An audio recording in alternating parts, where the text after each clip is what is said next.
Hello guys, तो कैसे हैं आप सब। उम्मीद है सभी खैरियत से होंगे। आज मैं एक और न्यू मानवा स्टार्ट करने वाली हूँ जिसका नाम है टैलेंटेड बेबी स्क्विरल। और ये मानवा बहुत ज़रा मज़ेदार है। तो चले बिना किसी देरी के कहानी शुरू करते हैं। कहानी की शुरुआत होती है और हमें एक शानदार सा घर दिखा जाता है जहाँ पर एक औरत और एक छोटी सी बच्ची जा रही थी। तो वो औरत कहती है, तुम्हें पता है ना तुम्हें क्या करना है, तुम्हें उनके सामने झुकना है और अपने मैनर्स मत भूलना, ठीक है। और वैसे भी वो स्नेक की रॉयल फैमिली से हैं। तो वो बच्ची वो तो थोड़ी कंफ्यूज लग रही थी। वो सोचती है कि जब वो अपने चेहरे की तरफ हाथ लगाती है ना, वो सोचती है मैं श्योर हूँ कि मैं तो मर चुकी थी, तो आखिर मैं यहाँ पर इतनी छोटी सी क्यों बनी हुई हूँ। और तब उसे याद आता है कि कुछ वक्त पहले वो तो जमीन पे लेटी हुई थी और उसके गर्दन के इर्द गिर्द खून ही खून था। वो सोचती है उस वक्त तो मेरी आंखों के सामने अंधेरा छा रहा था, जैसे इस दुनिया में कुछ बाकी नहीं बचा। तो आखिर अभी मैं देख क्यों सकती हूँ। और तभी उसके सामने एक और बच्चा खड़ा हुआ था। तो वो कहती है क्या रिटर, आखिर ये ऐसे कैसे हो सकता है। वो सोचती है मेरे सामने जो खड़ा है ना, ये तो वही है जिसने मुझे जान से मार डाला था, लेकिन अभी ये भी एक छोटा सा बच्चा क्यों बना हुआ है। तो तब वो कहता है अच्छा तुम्हें मेरा नाम पहले से पता है। वो सोचती है क्योंकि यही है मेरा चाइल्डहुड फ्रेंड जिसने मुझे जान से मारा था। तो तब पीछे से उसकी आंट कहती है तुम कर क्या रही हो ऐसे खड़ी हुई, तुम्हें उनको ग्रीट करना चाहिए, समझ गई ना तुम। तो हमारी छोटी सी हीरोइन सोचती है आखिर ये आवाज, ये तो मेरी जानी पहचानी है, ये तो मेरी आंटी की आवाज है। और ये वही दिन है जब मैं पहली बार रिटर से मिली थी। तो तब वो अपने हाथों को देखती है। तो वो सोचती है इसका मतलब है हम दोनों जिंदा हैं और हम दोनों इतने छोटे हो गए हैं, क्या मैं टाइम ट्रेवल करके पास्ट में आ गई हूँ। तो तब वो ये सब कुछ सोच रही थी। तो रिटर कहता है इट्स ओके, तुम्हें मेरे इर्द गिर्द बहुत ऑकवर्ड लग रहा होगा क्योंकि हमारी फर्स्ट मीटिंग है। वो सोचती है इट्स ओके, ये हर बार मुझे यही कहा करता था क्योंकि रिटर वो एक नोबल है जो कि एक स्नेक शिफ्टर है। तो तब उसे याद आता है जब उसकी पास्ट लाइफ में भी पहली बार उसने यही कहा था इट्स ओके, फर्क नहीं पड़ता कि तुम एक स्क्विरल शिफ्टर हो, लेकिन फिर भी मैं तुमसे दोस्ती करूंगा। और तब वो बहुत छोटी थी। तो वो सोचती है ये हर बार मुझसे यही कहा करता था कि तुम तो मेरी बहुत ज्यादा अच्छी दोस्त हो और फर्क नहीं पड़ता कि तुम एक स्क्विरल हो, लेकिन फिर भी मैं तुम्हारे साथ दोस्त बना रहूंगा। वो सोचती है मैं तो तब इसकी बातों पे अंधाधुंध यकीन कर लेती थी तब तक जब तक इसने अपने दांत मेरी गर्दन में नहीं गाड़े, क्योंकि एक स्नेक है उसकी वजह से इसका वेनम मेरी बॉडी में फैल गया और मैं उसी वक्त मर गई। लेकिन मेरे ख्वाब वो तो अधूरे रह गए ना। और तब वो सोचती है आखिर ये सब कुछ शुरू कैसे हुआ था। और तब उसे अपनी पास्ट लाइफ शुरू से याद आती है। वो सोचती है जब से मैं छोटी थी ना, तब से मुझे याद है मैं अकेली रहा करती थी और मैं सिर्फ बुक्स के दरमियान रहा करती थी क्योंकि मेरे पास और कोई नहीं था और बुक्स ही मेरी इकलौती दोस्त थी जब तक मैं उससे नहीं मिली।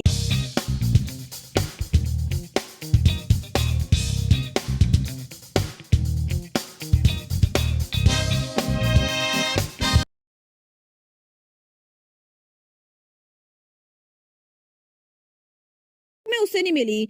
और तब दरवाजा खुलता है और उसकी आंट वहां पर आती है। वो कहती है तुम यहाँ पर बड़ी बड़ी क्या कर रही हो, जल्दी करो और तैयार हो, हमें कहीं पर जाना है। वो कहती है क्या मुझे, तो उसकी आंट कहती है हाँ तुम्हें। वो सोचती है पता नहीं, आंट पहले मुझे तो कभी कहीं ले गई, तो आज पता नहीं उन्हें मुझे कहाँ लेके जाना है।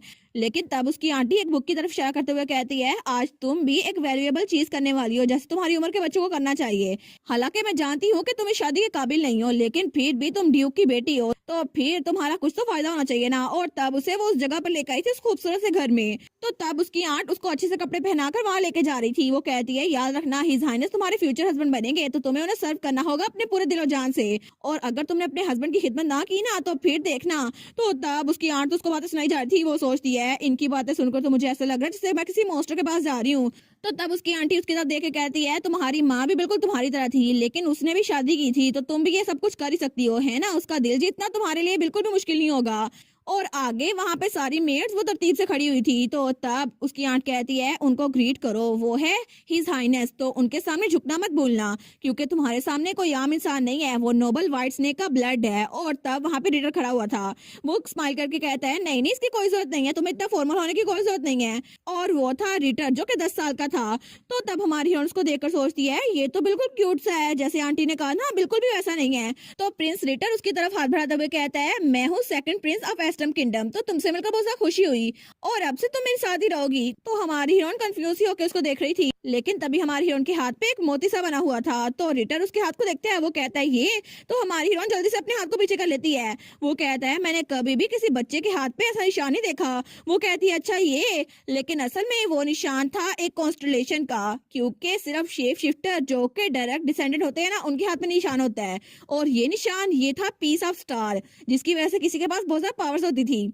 तो हमारी छोटू सी हीरोइन सोचती है नॉर्मली ये बात तो प्राउड करने वाली है, लेकिन मेरा निशान ये तो ब्लैक है ना, इसलिए मुझे ये पसंद नहीं है।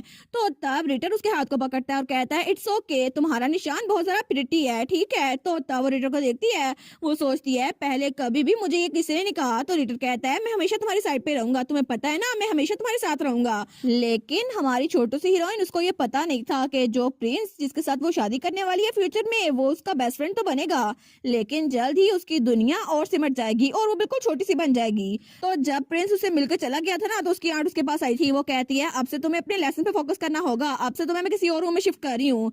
लेकिन जिन लेसन का उसकी आंट ने जिक्र किया था वो तो कभी हुए नहीं थे, और उससे भी ज्यादा छोटे से कमरे में उसको शिफ्ट कर दिया गया था। और तब उसके पास कुछ भी नहीं था, ना ही कंफर्टेबल क्लॉथ्स और ना ही कोई खाने वाली चीज जो कि बहुत ज्यादा मजेदार हो। और पार्टीज वो तो इसके लिए एंटरटेनमेंट थी और एक ऐसी ख्वाहिश जिसको वो कभी पूरा नहीं कर सकती थी। लेकिन फिर भी वो खुश थी, क्योंकि उसके पास बहुत सारे पेपर्स और बंडल थे और वो न्यूज़पेपर भी पढ़ा करती थी। कम से कम उसके पास रीड करने की एबिलिटी तो थी ना। और इसके अलावा उसके पास एक बहुत अच्छी एबिलिटी भी थी कि वो स्क्विरल थी और वो अपनी शेप शिफ्ट करके कहीं भी आ जा सकती थी। तो तब वो एक पेड़ के ऊपर बैठी हुई थी, वो सोचती है कितना अच्छा लग रहा है ना, और अपनी स्क्विरल वाली शेप में आकर वो कभी भी गार्डन में घूम सकती थी। और हमारी हीरोइन की जिंदगी में एक थोड़ी सी खुशी आई थी कि उसका एक दोस्त बन गया था। तो तब रीडर उसके पास आता है, वो कहता है तुम क्या पढ़ रही हो। तो वो तो कॉमर्स की एक बुक थी। वो कहता है तुम ये बुक क्यों पढ़ रही हो। वो कहती है वेल क्योंकि जब मैं बड़ी हो जाऊंगी ना तो मैं मर्चेंट बनूंगी और पूरे कॉन्टिनेंट में इधर उधर सफर किया करूंगी। वो कहता है क्या।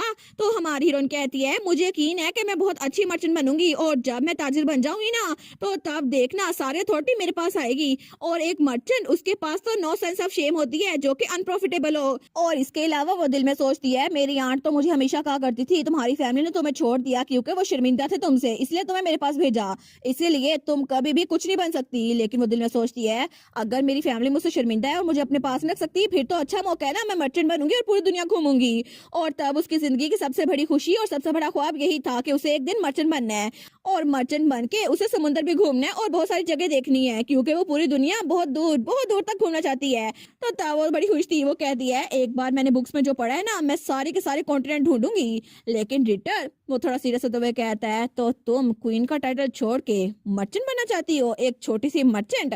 और तब उसको बहुत ज्यादा घूर के देखता है, लेकिन हमारी हीरोइन बहुत ज्यादा छोटी थी, उसको उसकी बात समझ नहीं आती। वो कहती है रिटर मुझे ये बताओ ना तुम भी मुझसे शादी नहीं करना चाहते हैं ना, इसीलिए तो तुम यहाँ पर आए हो और तुम मेरे दोस्त बन गए हो ना, और वैसे भी तुम भी अपनी मॉम की वजह से शादी करने वाले थे, हम लोग तो अभी बच्चे हैं ना तो हम लोग कुछ भी बन सकते हैं। वो कहता है अच्छा मैंने ये कहा था। और ये बात करके रिटर फिर से नॉर्मल बन गया था और उसको वो उस वक्त ड्रामा नहीं लगा था। वो कहती है मैं तुम्हें बताना चाहती थी क्योंकि तुम मेरे दोस्त हो और तुम मेरी हेल्प करोगे ना।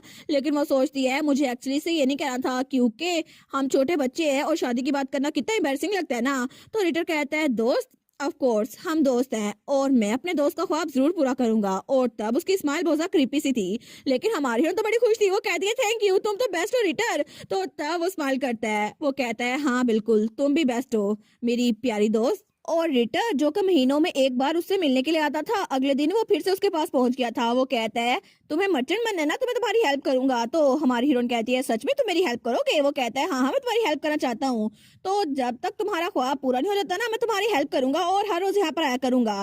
प्रिंसेस तो हमारी हीरोइन उसको देखती है, तो हमारी हीरोइन कहती है लेकिन मैं तो प्रिंसेस नहीं हूँ ना, मैं तो लेडी हूँ। वो कहता है हाँ माई लेडी, तो मुझे लगता है कि क्या तुम अपने प्रिंस को एक चांस दो कि तुम्हारी हेल्प करने का। और तब उसकी तरफ हाथ बढ़ाता है। वो सोचती है रिटर ने अपना हाथ मेरी तरफ अफेक्शनेटली बढ़ाया था और इसीलिए मैंने डिसाइड किया था कि मैं अपने प्लान उसके साथ डिस्कस करूंगी। और इस तरह वो रोजाना उसके पास आने लग गया और उसने उसको अपने हर एक प्लान बता दिए कि कैसे वो पैसे सेव करेगी और ट्रैवल करेगी, और उसके बाद वो एक मेंशन भी खरीदेगी, और इसके अलावा वो इतना सब कुछ लेगी जिससे वो ट्रैवल कर सकेगी और इस पिंजरे से निकल जाएगी। लेकिन उसने अपने हर एक प्लान के बारे में रिटर को बता दिया था। तो रिटर कहता है अच्छा तुम कब निकलने वाली हो। तो वो कहती है जब मैं अडल्ट बन जाऊंगी ना तो तब मेरा ये निशान ये भी बिल्कुल वाज़ेह हो जाएगा, तो तब मुझे निकलना चाहिए क्योंकि मेरी कमिंग ऑफ एज सेरेमनी में ना जब मैं 18 साल की हो जाऊंगी तब मैं रोजाना कहीं भी जा सकती हूँ। और तब हमें डायरेक्ट 10 सालों बाद का सीन दिखा रहता है जब हमारी हीरोइन उसकी 18वीं सालगिरह थी और उसकी कमिंग ऑफ एज सेरेमनी थी, और उसे थोड़ी देर पहले रेडर उसके पास आया था। वो कहता है इधर आओ मेरे पास, आज हमारा आखिरी दिन है तो हमें गले मिलना चाहिए। तो वो स्माइल करती है, वो कहती है हाँ जरूर तुम अपना ख्याल रखना मेरे प्यारे दोस्त। लेकिन तभी रिटर वो कोई बात नहीं करता। तो हमारी हीरोइन कहती है तुम कुछ बोल क्यों नहीं रहे रिटर। लेकिन तभी रिटर वो उसके गले पे बाइट करता है। तो हमारी उसको पीछे धक्का देती है। वो कहती है रिटर ये तुमने क्या किया? लेकिन वो सोचती है क्या रिटर ने अभी मेरे गले पे बाइट किया? लेकिन तभी उसके मुंह से खून निकलने लग जाता है क्योंकि रिटर एक स्नेक था और उसका वेनम उसकी बॉडी में फैल चुका था। और तब वो कहती है ब्लड, क्या सच में ये ब्लड है? और तभी उसको चक्कर आए थे और धड़म से वो जमीन पे गिरती है। लेकिन तभी बेहोश होने से पहले उसे कुछ आवाजें आती हैं। ये अभी तक हुआ नहीं। तो जब वहां पर देखती है वो सोचती है ये आवाज ये तो जानी पहचानी लग रही है। तो वहां पे उसकी आंट खड़ी हुई थी और रिटर भी उसके साथ ही खड़ा था। तो उसकी आंट कहती है अभी तक वो मरी नहीं? तो रिटर कहता है नहीं अभी तक नहीं। वो सोचती है आंट यहाँ पर कैसे आ गई? मेंशन में तो सिर्फ मैं और रिटर थे ना, लेकिन क्या ये दोनों मिले हुए थे? तो तब उसको सांस लेना मुश्किल हो रहा था। वो कहती है प्लीज कोई कोई तो मेरी हेल्प करो। तो रिटर उसके पास आता है और उसकी तरफ हाथ बढ़ाता है। वो सोचती है क्या ये मेरी हेल्प करेगा? लेकिन तभी रिटर उसका हाथ पकड़ता है और उसके हाथ में जो निशान था ना वही पीस ऑफ स्टार, वो उसको अपनी तरफ धकेलने लगता है। और तब वो कहता है इसको तो मैं भूल ही गया था। लेकिन तभी थोड़ी देर बाद उसने उसके हाथ से वो निशान अपने हाथ में ले लिया था। वो कहता है बस मुझे यही तो चाहिए था तुमसे। तो हमारी और उसको तो चक्कर आए थे। वो रोते हुए सोचती है रिटर ये बास्टर्ड, उसने कहा था मैं तुम्हारी साइड पर हूँ, लेकिन ये सब कुछ सिर्फ एक झूठ था। और जब वो मर रही थी तो उसकी आंट और रिटर वहां से जा रहे थे, लेकिन तब वो दरवाजा बंद हो चुका था।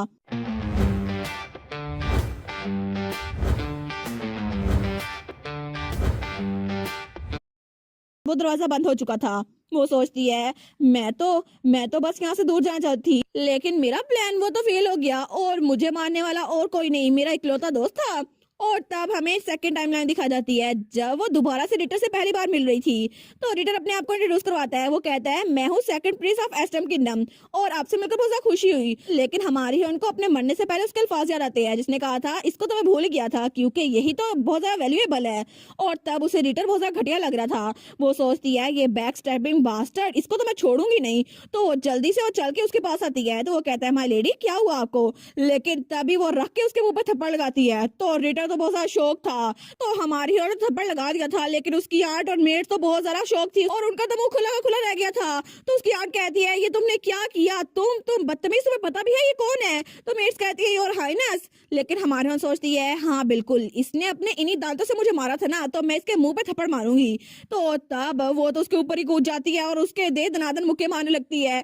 तो तब उसकी आंट कहती है रोको, तुम लोग क्या कर रहे हो? गार्ड जल्दी करो, इसको पकड़ो। तो गार्ड्स हमारी हीरोइन को पकड़ लेते हैं, लेकिन हमारी छोटू सी हीरोइन को तो बड़ा गुस्सा आया हुआ था। वो कहती है यार इसको मैं छोड़ूंगी नहीं। तो तब उसकी आंट कहती है तुम लोग क्या कर रहे हो? इसको जल्दी से पकड़ के रखो, आज मैं इसको मारूंगी। ये समझती क्या अपने आप को?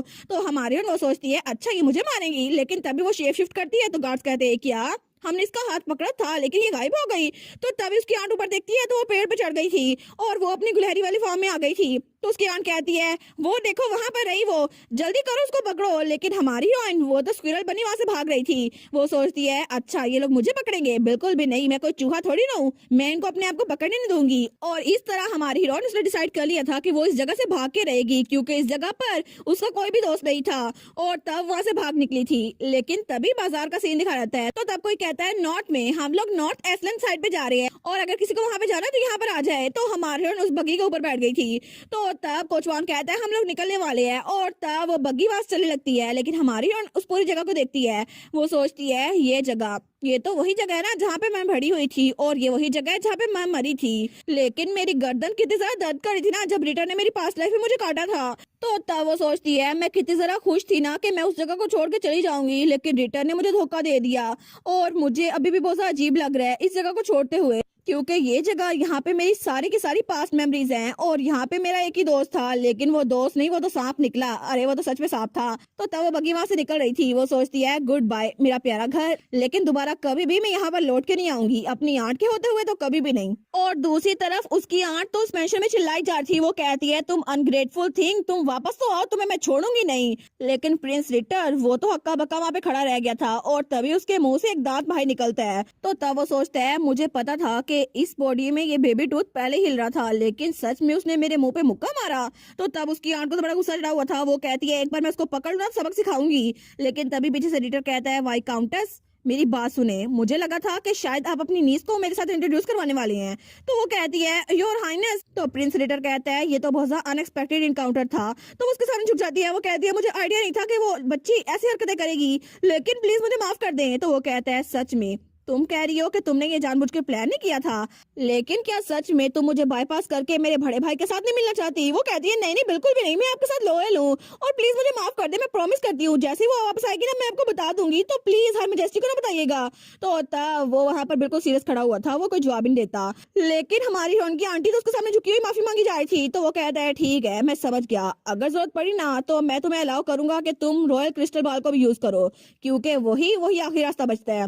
और दूसरी तरफ हमें एक और महल दिखा जाता है जहाँ पे बर्फबारी हो रही थी, और तब हमारी हीरोइन स्क्विरल फॉर्म में वहां पे पहुंची थी। वो सोचती है अच्छा तो ये है डची ऑफ नॉर्थ एस्लन, मैं तो यहाँ पर इसलिए आई क्योंकि कैरिज में मुझे कुछ इन्फॉर्मेशन पता चली थी। और उसे याद है जब वो कैरिज में यहाँ पर आ रही थी ना, उसको तो बड़ा गुस्सा चढ़ रहा था कि उसको ऐसे नहीं आना चाहिए था, उसको तो कुछ और मुक्के मार के आने चाहिए थे। लेकिन तब वो बेचारी सोचती है अच्छा मैं इस बारे में सोच रही हूँ, तो वो तो सेकंड प्रिंस था ना, इसका मतलब है कि फर्स्ट प्रिंस भी होगा उसका बड़ा भाई, तो क्या मैं उसकी हेल्प करूं और रिटर से बदला लूं? लेकिन वो सोचती है इस वक्त तो मैं 8 साल की हूं, तो इसका मतलब है कि फर्स्ट प्रिंस अभी तक जिंदा होगा। लेकिन तभी वो अपने आइडिया को बदल देती है, वो कहती है नहीं नहीं ऐसा तो नहीं है, मैं उससे डायरेक्टली मिल सकती हूँ, वैसे भी रॉयल फैमिली है और मैं डायरेक्टली ऐसे जाके ऐसे नहीं मिल सकती। और तब वहां पे जो कोचवान बैठे थे ना, वो आपस में बातें कर रहे थे, तुमने सुना है यहाँ पर तो जंग खत्म होने वाली है? दूसरा कहता है सच में? वो कहता है हाँ हाँ बिल्कुल, गोल्डन लाइन ड्यूक की फैमिली की वजह से ये जंग खत्म हो रही है और उन्होंने तो बहुत ही ज्यादा मेहनत की है, अब तो रॉयल फैमिली भी उनको रोक नहीं सकती। तो दूसरा कहता है अगर ये सब कुछ ऐसे चलता रहा ना तो जंग तो जल्दी खत्म हो जाएगी, मुझे तो बहुत खुशी हो रही है। तो हमारी हम तो बहुत खुश हो गई थी। वो सोचती है अच्छा तो ग्रेट वार अब खत्म हो रही है, मतलब 10 सालों पहले जब पहली जंग खत्म हुई थी तो तब वो मेरी फैमिली की वजह से हुई थी, फिर तो और भी ज्यादा अच्छा हो गया ना, क्योंकि इनिशियल रिट्रीट वो सब कुछ गोल्डन लाइन ड्यू की वजह से हुआ था, जो कोई और नहीं मेरे फादर ही थे। वो सोचती है साउथ में से अच्छा है मैं यहाँ पर आ जाऊं, और वो सोचती है दूसरी जंग होने से पहले पहले ना मैं सारा कुछ अगर अपने फादर को बता दूंगी ना फिर तो वो लोग मुझे यहाँ रखने के लिए तैयार हो जाएंगे। और तब उसे रहता है उसने अपने फादर को सिर्फ न्यूज़पेपर में देखा था, golden line duke Leonard de Hart एस्लन, और वो सोचती है वो तो अपने हाउस होल्ड के मास्टर है, लेकिन मैंने कभी भी अपनी पूरी लाइफ में उनको फादर कह के नहीं बुलाया, क्योंकि पूरी लाइफ में मैं कभी उनसे मिल ही नहीं पाई, जब तक मैं बड़ी नहीं हुई ना उन्होंने मुझे कोई लेटर भी नहीं लिखा, और मैं उनको पता नहीं कितने लेटर लिखा करती थी लेकिन कभी भी उनकी तरफ से रिस्पॉन्स नहीं आया। लेकिन मैं तो हमेशा उनको लेटर लिखा करती थी और वापस भी मुझे सिर्फ टुकड़े मिला करते थे, और इसीलिए मुझे लगा था कि शायद उन्होंने मुझे छोड़ दिया है और उनकी लाइफ में मेरी कोई अहमियत नहीं है, और मैं चाहती तो थी उनको कहूँ कि मैं उनके महल में रहूं, लेकिन मेरे सारे लेटर्स का जवाब ना आने पर मैंने डिसाइड कर लिया कि मैं अपना ख्वाब पूरा करूंगी और मैं एक मर्चेंट बनूंगी, और मैंने तो अपना पूरा माइंड बना लिया था कि मैं अपना खुद का गिल्ड शुरू करूंगी और उससे तो मेरे पास बहुत सारे पैसे आएंगे। लेकिन तभी वो वहाँ खड़ी वो सोच रही थी और नीचे बर्फ ही थी और उसने एक छोटा सा कपड़े का टुकड़ा लिया हुआ था। वो सोचती है आखिर मैं इस महल के अंदर कैसे जाऊं, पता नहीं यहाँ पर सिक्योरिटी भी इतनी ज्यादा है। तभी उस किले के ऊपर 2 सिपाही खड़े हुए थे। वो कहते हैं तुमने देखा वो चीज जो कैसल के सामने है? दूसरा कहता है तुम क्या बात कर रहे हो? तो तभी वो दूरबीन लेता है, वो कहता है मुझे जरा देखने दो। लेकिन जैसे वो हमारी हीरोइन को देखते हैं ना जो कि कुछ सोच रही थी, तो तब वो कहता है दरवाजा खोलो, और जैसे दरवाजा खुलने लगता है तो हमारी हीरोइन डर जाती है, वहां से भागने लगती है। वो कहती है नहीं नहीं कहीं ये मुझे मारने तो नहीं वाले। लेकिन तभी वहां पर जो सिपाही आया था वो कहता है प्लीज रुक जाए ना, आप ना जाए माई लेडी। तो हमारी हीरोइन सोचती है माई लेडी, क्या ये लोग मुझे बुला रहे हैं? क्या इनको पता है मैं कौन हूँ? तो वो नाइट उसके पास आता है, वो कहता है आपको ऐसे बिना किसी अटेंडेंट के बाहर नहीं घूमना चाहिए, आपका स्टेटस इस बात की इजाजत नहीं देता, प्लीज आपको यहाँ से नहीं जाना चाहिए। तो हमारे उनसे कहती है क्या तुम मुझे जानते हो? लेकिन उसकी गुलहरिया वाली आवाज उसको समझ नहीं आ रही थी। तो वो नाइट कहता है मुझे माफ कीजिएगा, मुझे आपकी स्क्विरल लैंग्वेज नहीं आती। तो तब वो कहता है मैं आपको अंदर ले चलता हूँ, और उसको अपने हाथों में बिठा के अंदर लेके जा रहा था। लेकिन उस छोटी सी स्क्विरल को देखकर सारी की सारी मेड्स बहुत ज्यादा खुश थी। वो कहती है देखो सही कितनी क्यूट है। लेकिन वो स्पाई वो तो उसको आराम से अंदर लेके जा रहा था, और हमारे हीरोइन तो बिल्कुल कोई चीफ गेस्ट बनी हुई थी। तो तभी वहां पर एक फीमेल बटलर आती है, वो कहती है निकलो सारे यहाँ से। तो तब सारे कहते हैं मिस जोआना, और वो थी जोआना फीमेल बटलर। वो कहती है ओ डियर, सच में ग्रेट हाउस एस्लाम की बेटी वो ऐसे सर्दी में बाहर घूम रही है। लेकिन हमारे सोचती है मुझे पता था कि मैं उनके लिए बहुत ज्यादा फिल्थी हूँ, लेकिन इनको अगर बुरा लगा मैं यहाँ पर आ गई हूँ, तो अगर इन्होंने मुझे बाहर निकाल दिया और अगर इनको बुरा लगा कि मैं एक लायन की बेटी होकर भी स्क्विरल हूँ तो क्या होगा? तो फीमेल बटलर वो उसके सामने होते हुए कहती है आप तो बिल्कुल सूख गई हैं, आपके चीक्स तो देखें। और तब हमारी हीरोइन उसको बड़ी क्यूट सी लग रही थी। तो हमारी हीरोइन कहती है क्या? वो कहती है कि मेरी गलती है माय लेडी, प्लीज आप अंदर आए ना, और उसको खाने के लिए बहुत सारी चीजें देती है। वो कहती है आपको जो चाहिए आप ये खा ले। तो हमारी हीरोइन फिर से अपनी नॉर्मल बॉडी में आ गई थी। वो सोचती है मुझे लगा था मुझे वापस देखकर ये बहुत अपसेट होंगे, लेकिन यहाँ के लोग तो बड़े अच्छे हैं। लेकिन तब तो वो बड़े आराम से जूस पी रही थी। वो सोचती है ओ नो, मुझे अपने आप को थोड़ा काबू रखना होगा, क्योंकि इस दुनिया में कोई भी ऐसी चीज नहीं है जो बिना किसी फायदे के आपको कोई फायदा दे। और रिटर की वजह से मुझे थोड़ा सबक सीखना चाहिए ना, उसने मेरी तरफ काइंडनेस दिखाई, लेकिन असल में वो वापसी में मुझसे कुछ चाहा था, मेरा ये निशान। तो तब वहाँ पर जूस का गिलास रख देती है। तो वो सोचती है फिर भी इस पूरी दुनिया में मैं जिस पर ट्रस्ट कर सकती हूँ ना, वो मैं खुद ही हूँ, तो वापसी में मुझे भी उनको कुछ देना होगा। तो वो बटलर से कहती है मुझे आपसे कुछ पूछना था लेडी बटलर। तो बटलर कहती है आपको इतना फॉर्मल होने की जरूरत नहीं है माय लेडी, आप मुझे जुआना कह सकती हैं। तो हमारी बहन कहती है जुआना, असल में मैं आपके साथ एक डील करना चाहती हूँ, क्या मेरे साथ डील करेंगी?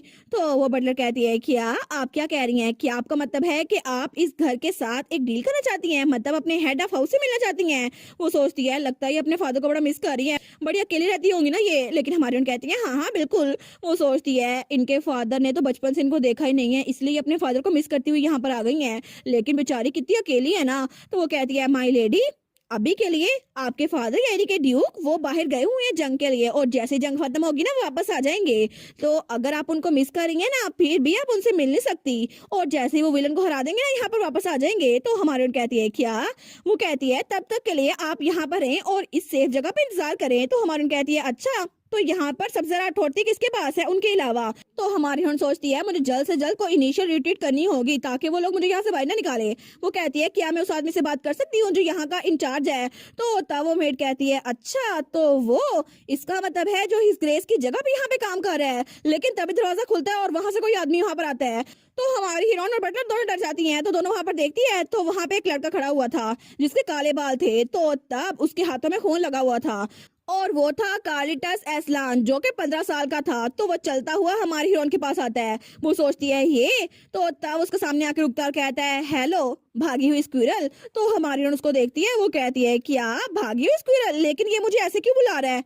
तो तब वो उसको घूरी जा रहा था। तो हमारे यहाँ सोचती है ये मुझे ऐसे क्यों देख रहा है, हालांकि मैं घर से भागी हूँ, लेकिन इसका ये मतलब तो नहीं है मैं इनके लिए कोई परेशानी हूँ, मेरी जान खतरे में थी इसलिए मैं वहां से भागी हूँ। तो पीछे से वो बटलर कहती है माय लॉर्ड वो भी बहुत ज्यादा छोटी है, आपको उनसे ऐसी बात नहीं करनी चाहिए। तो हमारे सोचती है मैं भागी हूँ लेकिन मुझे लगा था कि मैं अच्छी जगह पर आई हूँ। तो पीछे से वो नाइट और बटलर उसके पास आती है। वो कहती है आपको उनसे ऐसी बात नहीं करनी चाहिए और जरा अपने चेहरे से खून तो साफ कर लें।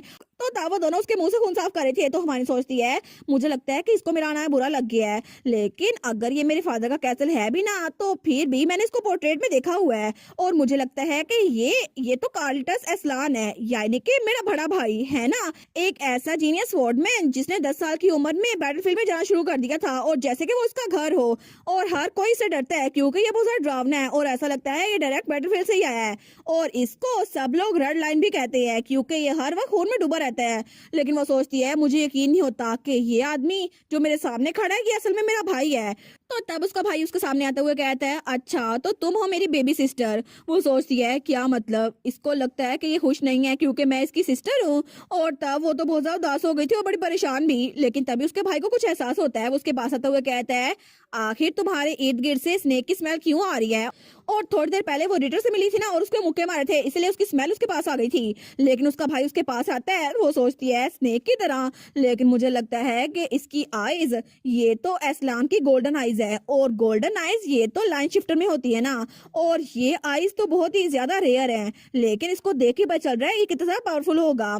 और तब वो अपने भाई को देखकर सोचती है मुझे लगा था मुझे इसे डर लगेगा, लेकिन मुझे डर के बजाय थोड़ा सा अच्छा लग रहा है, ऐसा लग रहा है जैसे मैं घर आ गई हूँ, और मुझे लगता है कि मेरे अंदर कोई चीज भर रही है, जैसे मैं बहुत ज्यादा खुश हूँ। तो तब उसका भाई उसको कहता है तुम, तो वो थोड़ा सा चौंक जाती है, वो कहती है हाँ क्या हुआ? वो सोचती है मैं सच में बता सकती हूँ ये इस बात में खुश नहीं है कि मैं इसकी छोटी बहन हूँ। वो कहता है तुम मुझसे डर नहीं रही? और वो तो थोड़ा सा शौक था। तो हमारी बहन कहती है क्या? तो तब वो स्माइल करता है और तब उसके पास आता है और उसको उठा लेता है, और बिल्कुल किसी डोल की तरह उठाया हुआ था। तो हमारी बहन चिल्लाने लगती है, वो कहती है छोड़ो मुझे। वो कहता है चुप करके रहो, और उसको गले लगा लेता है। तो हमारी बहन कहती है हैं? तो तब वो अपना मैजिक उस पर यूज करता है, और तभी जब उसको सूंघता है वो कहता है अच्छा अब तुमसे स्नेक की स्मेल नहीं आ रही, ये ठीक है। तो हमारी बहन सोचती है क्या, मुझे लगा नहीं था कि ऐसे स्नेक की स्मेल भगाई जा सकती है, लेकिन इस सिचुएशन में मैं क्या करूं? तो वो कुछ भी नहीं बोलती और हिलती भी नहीं है।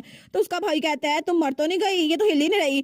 तो पीछे से बटलर कहती है माय लॉर्ड आप किसी बच्चे के सामने ऐसी बात नहीं कर सकते। तो हमारे उसको धक्का देती है और नीचे उतरती है। वो सोचती है मुझे थोड़ी स्पेस चाहिए, और जल्दी से कूदती कूदती अपनी जगह पर आ जाती है और सोफे पे आके बैठ जाती है, और तभी वो अपना मुंह छुपा लेती है, अपने घुटने में रख लेती है। तो बटलर उसके पास आती है, वो कहती है माय लेडी आप ठीक तो है ना? वो सोचती है मैं क्या करूं, मुझे लगता है इसको मैं पसंद नहीं आई। तो बटलर कहती है माय लॉर्ड वो भी बहुत ज्यादा छोटी है, तो आपको उनके साथ थोड़ा केयरफुल रहना चाहिए ताकि वो हर्ट ना हो जाए। तो उसका भाई कहता है हैं, मैंने तो अभी तक स्वॉर्ड भी नहीं निकाली, आखिर वो हर्ट कैसी होगी? अगर उसको जिंदा रहना है तो ऐसा तो करना ही पड़ेगा। तो हमारे यहाँ सोचती है स्वॉर्ड, ये तलवार निकालने की बात क्यों कर रहा है, क्या इसको लगता है कि ये मुझे तलवार से मार देगा। तो तब उसका भाई कहता है एनीवेज ये चीज यहाँ पर है। तो बटलर कहती है ये चीज, आखिर आप अपनी बहन को ये चीज कैसे कह सकते हैं। वो कहता है अच्छा अगर मैं इसको ये चीज ना कहूँ तो इसको क्या कहूँ, भागी हुई स्क्विरल, और इसका तो अभी तक कोई नाम ही नहीं है। तो हमारे यहाँ सोचती है मेरा नाम। तो वो सोचती है जब वो अपनी आंट के घर में थी ना तो सब लोग उसको हाफलिंग्स कहा करते थे क्योंकि वो एक लाइन और स्क्विरल की बेटी थी ना, शायद इसीलिए। तो मेड्स उसको हमेशा अवॉइड किया करती थी, लेकिन वो दरवाजे के पीछे छुपकर उनकी बातें सुन रही थी। तो तब मेड्स वहां से जा रही थी। वो कहती है उसके रिबन पे मेरा हक है, तुम लोग उसको चुराने की हिम्मत ना करना। दूसरी मेड कहती है हाँ हाँ मैं चुराने भी नहीं वाली। तो हमारे सोचती है 10 साल की उम्र तक मेरा कोई नाम नहीं रखा गया था और हर कोई मुझे हाफलिंग कहता था, लेकिन तब वो मेड कहती है क्या सब लोग उसको हाफलिंग ही कहते हैं, उसका कोई नाम नहीं है, आखिर वो एक नोबल है। तो दूसरी कहती है तुम फिक्र ना करो, उसकी आंटी को भी उसकी फिक्र नहीं है, तो हम उसको जो मर्जी बुलाए कोई भी फिक्र नहीं करेगा। तो तब दूसरी कहती है एग्जैक्टली वो तो एक हाफलिंग ही है और तुमने देखा उसके डार्क आईज। तो हमारे सोचती है हाँ बिल्कुल डार्क आईज, क्योंकि ड्रैगन शिफ्टर की आईज वो डिफरेंट होती है और स्नेक शिफ्टर की भी, लेकिन सबकी गोल्डन आईज है और लाइन शिफ्टर की भी आईज गोल्डन है जैसे कि मेरे भाई की। और जिसकी आंखों का कलर जितना ज्यादा गोल्डन होगा ना वो इतना ज्यादा पावरफुल होंगे। और सबसे ज्यादा पावरफुल फैमिली यहाँ पर लाइन की फैमिली है जो कि मेरे डैड की फैमिली है, लेकिन मेरी आईज वो तो ब्लैक है। तो तब दूसरी मेट कहती है वो तो हाफलिंग है ना इसीलिए उसके पास डार्क आईज है। वो सोचती है मेरी ये डार्क आईज इसी वजह से हर कोई मुझे नीचे दिखाता था, लेकिन मेरे रीबॉर्न होने से पहले भी ना मैं हाफलिंग नहीं थी, मेरा कोई नाम था, इसीलिए मैं इनको बताऊंगी मेरा नाम है। और वो सोचती है जब मैं 10 साल की हुई थी ना तो पता नहीं कैसे लेकिन शायद गलती से मेरे फादर ने मुझे एक लेटर लिखा था और उसमें उन्होंने मुझे एक नाम दिया था, लेकिन मुझे याद नहीं पड़ता, शायद उन्होंने गलती से मुझे ये नाम दे दिया, लेकिन मेरे लिए ये नाम बहुत ज्यादा इंपॉर्टेंट था और इसीलिए मैं अपने इस नाम को प्रोटेक्ट करके रहूंगी। तो वो खड़ी होती है और कहती है मेरा नाम है। तो बटलर उसका भाई दोनों उसकी तरफ देखती है तो वो कहती है बेटी, मेरा नाम है बेटी और तुम लोग मुझे यही बुला सकते हो। तो वो बटलर कहती है बेटी, सच में आपका नाम बेटी है। तो उसका भाई कहता है क्या तुम्हारा नाम क्या है बेटी। तो हमारी हीरोइन सोचती है मेरे फादर ने 10 साल की उम्र में मुझे लेटर लिखा था, हालांकि सब बच्चों का नाम 4 साल की उम्र से पहले पहले हर कोई रख देता है चाहे कोई कितना भी लेट क्यों ना हो, लेकिन फिर भी मुझे ये नाम बहुत ज्यादा प्रीशियस लगा था और इसीलिए मेरे लिए इसकी बहुत ज्यादा वैल्यू है। तो तब उसका भाई इसको घूरी जा था। वो सोचती है मुझे कोई आइडिया नहीं मेरा भाई क्या सोच रहा है, लेकिन फिर भी क्या उसको लगता है कि ये नाम अच्छा नहीं है। तो बटलर कहती है मुझे पता है बेटी का क्या मतलब होता है, बेटी का मतलब होता है ब्लेसिंग और ये तो बहुत ज्यादा अच्छा नाम है और ये नाम आप पे सूट करता है, क्या आपने ये नाम खुद रखा। तो हमारी उन कहती है नहीं ये नाम तो मुझे दिया था किसी ने। वो कहती है अच्छा, लेकिन बटलर सोचती है ऐसा लगता है कि मैं कुछ भी कहूंगी तो ये डिसअपॉइंट हो जाएंगी, लेकिन तब उसका भाई कहता है बेटी। तो हमारी उन थोड़ी सी चौंकती है, वो सोचती है मेरे भाई ने मुझे मेरे नाम से बुलाया, लेकिन वो सोचती है मेरा भाई, मुझे सच में ये फीलिंग पता नहीं है लेकिन मुझे थोड़ा ऑकवर्ड लग रहा है। तो तब उसका भाई कहता है ओए बच्ची। तो वो कहती है क्या। तो उसका भाई कहता है तुम छोटी सी हो तो तुम्हारा नाम बेटी की जगह बुशी टेल ना रख दूं क्योंकि तुम्हारी टेल छोटी सी होगी। तो वो कहती है हैं। तो तब उसका भाई कहता है लेकिन अगर उसकी टेल का साइज मेरी टेल की तरह हुआ क्योंकि मैं एक लाइन हूँ तो फिर। और तब वो कहता है अगर मैं तुम्हारे नाम के साथ इसे ऐड कर दूं तो तुम्हारा नाम बनेगा बुशी टेल बेटी। तो तब हमारी तो अपना मुंह फुला लेती है, वो सोचती है कितना अपसेटिंग नाम है ना, मुझे ये बिल्कुल पसंद नहीं आया। लेकिन उसका भाई सोचता है देखो सही इसके चीक बिल्कुल एक स्क्विरल की तरह लग रहे हैं। वो कहते हैं ओए भागी हुई स्क्विरल बेटी, मुझे ये तो बताओ कि तुम सच में एक स्क्विरल हो या नहीं। वो कहती है मैं कोई भागी हुई नहीं हूँ और आखिर तुम मुझे भागी हुई क्यों कहते हो। तो तब पीछे से बटलर वो अहम करती है। तो वो सोचती है मुझे लगता है कि इनको अपनी बहन का करीब आना चाहिए, लेकिन प्लीज यंग मास्टर ये मत भूलिएगा वो आपकी छोटी बहन है, आपसे बहुत ज्यादा छोटी है। तो तब बटलर कहती है माय लेडी आपने कहा था ना आपको हिज ग्रेस से मिलना है यहाँ आने से पहले, है ना। तो हमारे कहती है हाँ बिल्कुल। वो सोचती है मुझे जल्द से जल्द तुमसे बात करनी होगी ताकि मुझे यहाँ से ना निकाले। तो तब वो बटलर कहती है हिज ग्रेस तो यहाँ पर नहीं है, लेकिन उनकी जगह उनका एक एडवाइजर यहाँ पर काम कर रहा है और उनका प्रॉक्सी यहाँ पर है, तो मैं उनसे इजाजत लेकर आती हूँ ताकि आप उनसे बात कर लें और तब तक मुझे उम्मीद है कि आप दोनों एक दूसरे को अच्छे से जान लेंगे जब तक मैं यहाँ पर नहीं हूँ। तो तब वहां से निकल जाती है। तो हमारे सोचती है क्या सिर्फ हम दोनों, इसका मतलब है मेरा भाई और मैं बस यहाँ पर रहेंगे।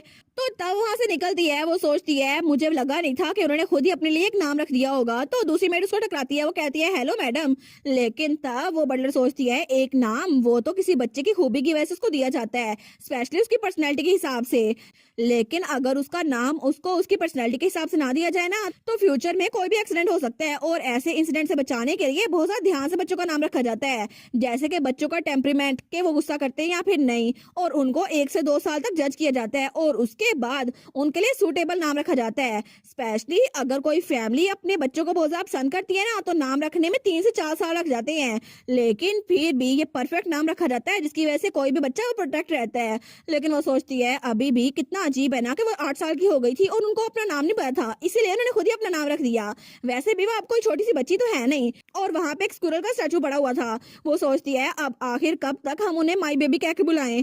लेकिन हमारी हिरन वो दूसरी तरफ सोफे पे बैठी हुई थी। वो सोचती है कितना अनकंफर्टेबल है ना, कितना ऑकवर्ड है, मेरा भाई मुझसे इतना दूर है लेकिन फिर भी मैं तो खुद उससे दूर हुई थी। तो तब वो सोचती है पता नहीं जोआना कब वापस आने वाली है, तो उसका भाई उसको घूरी जा था। तो तब वो सोचता है ये तो बिल्कुल छोटी सी लगती है और इसके बाल कितने फ्लफी है ना, मेरी तरह बिल्कुल भी नहीं है, और मेरे सामने तो कितनी छोटी सी है, और ऐसा लगता है कि इसकी टेल भी मुझसे छोटी होगी। लेकिन वो सोचता है जब ये यहाँ पर पहली बार आई थी ना, तो ये स्क्विरल फॉर्म में थी और सबने इसको देखा था, लेकिन यहाँ पर इकलौता मैं ही था जिसने इसको नहीं देखा इसके स्क्विरल फॉर्म में। तो उसके पास आने लगता है, तो हमारी बेटी वो थोड़ा सा शौक होती है, तो उसका भाई उसको आगे घूरने लगता है। वो कहता है तुम, तो हमारी कहती है हाँ क्या हुआ, तो उसका भाई कहता है तुम अभी मेरे सामने स्क्विरल बन जाओ ना। तो वो कहती है क्या क्या बनूं। वो सोचती है क्या ये अचानक से मुझे स्क्विरल बनने का क्यों कह रहा है, क्या मेरे साथ ये कुछ करना चाहता है, क्या बताइए मुझे इसलिए स्क्विरल बनने का कह रहा है क्योंकि मुझे छोटी सी फार्म में उठाएगा और जमीन पे पटक देगा, लेकिन फिर मेरा क्या बनेगा ना। तो तब उसका भाई सोचता है पता नहीं ये क्या सोची जा रही है, इतने छोटे से दिमाग में पता नहीं क्या सोच रही है। तो हमारी हिरोइन वो कुछ सोचती है, वो सोचती है क्या मैं स्क्विरल बनूं या फिर ना बनूं, मेरा भाई मेरे साथ कुछ बुरा तो नहीं करेगा, मुझे बुली तो नहीं करेगा। लेकिन उसका भाई वो सोचता है अब ये दोबारा से यहाँ से ना भाग जाए। क्या सबसे पॉपुलर ड्रामा देखना चाहते हैं? पहले मेंबरशिप तो खरीदो, ओपनिंग एड्स को स्किप करना है तो एड्स फ्री प्लान खरीदो। करेगा। लेकिन उसका भाई वो सोचता है अब ये दोबारा से यहाँ से ना भाग जाए, और वो सोचता है स्पेशली एक वजह है जिसकी वजह से मैंने इसे स्क्विरल बनने को कहा है, क्योंकि जब से मैं छोटा था ना, तो मेरे अंदर लायन की बहुत ज्यादा पावर थी, जिसकी वजह से हर कोई मुझसे डरता था और हर छोटा जानवर मुझसे डर के भाग जाता था। तो तभी उसको एक रैबिट नजर आता है जो कि व्हाइट कलर का था। वो कहता है कि तो स्नो रैबिट है ना, कितना क्यूट है, लेकिन उस रैबिट को उसकी लाइन फॉर्म नजर आ रही थी, और तब वो कहता है कितना कूल है, लेकिन वो रैबिट उससे दूर भाग गया था। वो सोचता है उस वक्त मुझे एहसास हुआ कि सारे जानवर मुझसे डरते हैं, और इसीलिए मैं चाहता था कि किसी छोटे से जानवर को अपने हाथ में पकड़ूं, लेकिन अभी भी मेरी बहन मेरे सामने स्क्विरल नहीं बन रही। तो तब वो थोड़ा सा उदास हो जाता है। तो तब वो सोचती है मेरा भाई ये तो कितना ऑब्वियस है ना कि ये चाहता है मैं स्क्विरल बनूं, लेकिन मैं सोच रही थी इससे दूर रहूंगी तो शायद इसको अच्छा लगेगा। तो तब वो सोचती है ठीक है, इससे कोई फर्क नहीं पड़ता, मेरे फादर और इसके फादर एक ही है ना, तो फर्क नहीं पड़ता, तो मैं इसके सामने स्क्विरल बन ही रहूंगी, वैसे भी ये मेरा भाई है। तो वो सोचती है वैसे भी ये मेरे फादर से डिफरेंट है, जिन्होंने एक फाड़ा हुआ लेटर मुझे भेज दिया था और गलती से एक लेटर मुझे भेजा, उसके अलावा पूरी जिंदगी में मुझसे बात नहीं की, लेकिन इसके साथ तो मैंने अपनी पुरानी लाइफ में भी कोई बात नहीं की थी, तो मैं भी अच्छा हो, और ये तो बहुत ही ज्यादा ब्रेव है, इसीलिए शायद मुझे इसकी बात माननी चाहिए, और क्या पता मैं इसके साथ दोस्ती कर लूं। तो वो कहती है ठीक है मैं ये करती हूँ, और तभी वो अपना रूप चेंज करती है, तो वहां पे सिर्फ उसका क्लॉथ से। तो उसका भाई उसको देखते हैं, तो तभी वो अपने क्लॉथ के अंदर से निकलती है छोटी सी स्क्विरल बन के, और जैसे ही वो छोटी सी स्क्विरल फॉर्म में आती है ना, तो बड़ी क्यूट लग रही थी। तो तब वो नाइट जो उसको वहां पर लेकर आया था, उसका भाई उसको देखते हैं, दोनों सोचते हैं कितनी क्यूट है ये। तो तब उसका भाई कहता है तुम तो बिल्कुल मेरी तरह दिखती हो। तो वो कहती है कि यार, तो पीछे से वो नाइट कहता है माय लॉर्ड आखिर आपको ऐसा क्यों लगता है कि आपकी तरह दिखती है। तो तब उसका भाई अपने कान निकालता है। वो कहता है देखो सही, ये कान देख रहे हो, इसके कान भी राउंड है, मेरी तरह है ना, हम लोग एक जैसे दिखते हैं। तो वो नाइट कहता है लेकिन अगर ऐसा ही है तो मेरे कान भी तो राउंड है ना। तो तब उसका भाई कहता है ओए अपने अगली कानों को मेरे साथ ना मिलाओ और ना मेरी बहन के साथ। तो वो कहता है लेकिन आप मेरे कानों को अगली कैसे कह सकते हैं। तो उसका भाई कहता है ये तो सच है ना। तो हमारे स्माइल करती है। तो वो सोचती है इसके कान और मेरे कान तो साइज में भी बिल्कुल डिफरेंट है, लेकिन मेरा भाई कितना क्यूट है ना। तो तभी वो कुक कर रही थी। तो तब उसका भाई उसको देखते हैं। वो सोचते हैं अच्छा तो स्क्विरल्स ये आवाज निकालती हैं, लेकिन ये लाइन की तरह धारती नहीं है। तो तब उसको घुरी जा था, लेकिन तभी वहां पे सीड्स पड़े हुए थे। तो तब वो एक सीड उठाता है और अपनी बहन के पास लेकर आता है। वो कहता है ओए इसको खा लो। तो उसकी बहन उसको देखती है। वो सोचती है कि मैं इसको खाऊं या फिर ना खाऊं, लेकिन अगर मैंने इसको ना खाया तो ये थोड़ा रूड हो जाएगा। तो तब वो आहिस्ता आहिस्ता बढ़ती है अपने भाई के हाथ की तरफ और उसके हाथ पे चढ़कर वो सीड खाने लगती है, और बड़ी क्यूट सी लग रही थी। तो उसका भाई वो सोचता है कितनी प्रीशियस है ये तो कितनी क्यूट है। और तब बैठी हमारी हीरोइन वो उसके हाथ पे बैठ के वो सीट खा रही थी, और उसका भाई वो उसको देखी जा रहा था बड़े प्यार से। वो सोचता है मेरी बहन इतनी क्यूट है, मुझे पहले पता क्यों नहीं चला। और इसी के साथ ये वाला पार्ट यहीं पर